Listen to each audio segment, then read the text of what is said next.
యెషయా గ్రంథం 27వ అధ్యాయం 3వ వచనాన్ని చదువుదాం. యెహోవాను నేను దాన్ని కాపు చేయుచున్నాను, ప్రతి నిమిషమున నేను దానికి నీరు కట్టుతున్నాను, ఎవడునూ దాని మీదకి రాకుండానట్లు దివారాత్రములు దాన్ని కాపాడుచున్నాను. దాన్ని దివారాత్రములో మనం నిద్రపోతాం కదా, మనల్ని కాపాడేవాడు ఎవరండి? ఆ నిద్రపోయి మేలుకోవాలంటే మన దేవుడు అంట దివారాత్రములు కదా, దివారాత్రములు కూడా ఆయన కాపు చేయిస్తున్నాడట.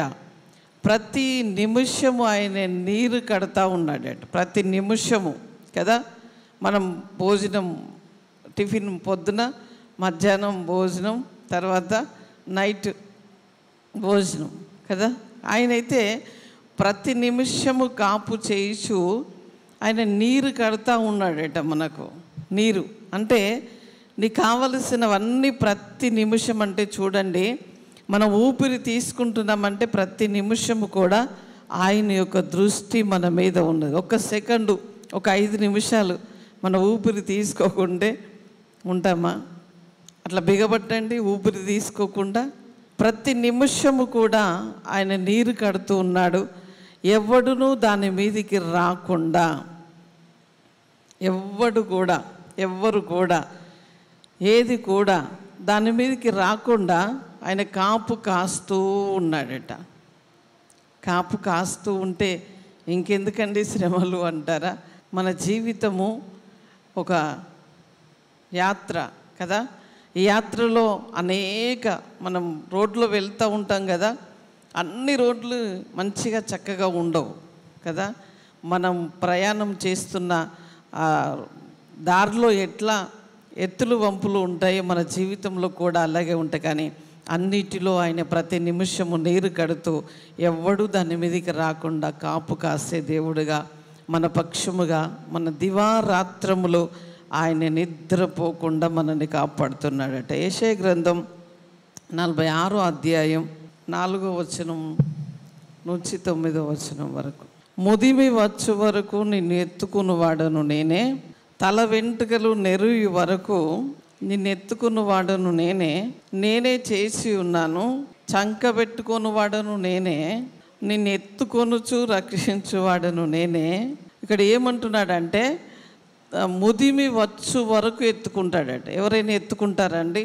తల వెంట్రుకలు నెరుసు వరకు, అంటే తల వెంట్రుకలన్నీ కూడా నెరియు వరకు కూడా నిన్ను ఎత్తుకొని నడిపించే దేవుడను.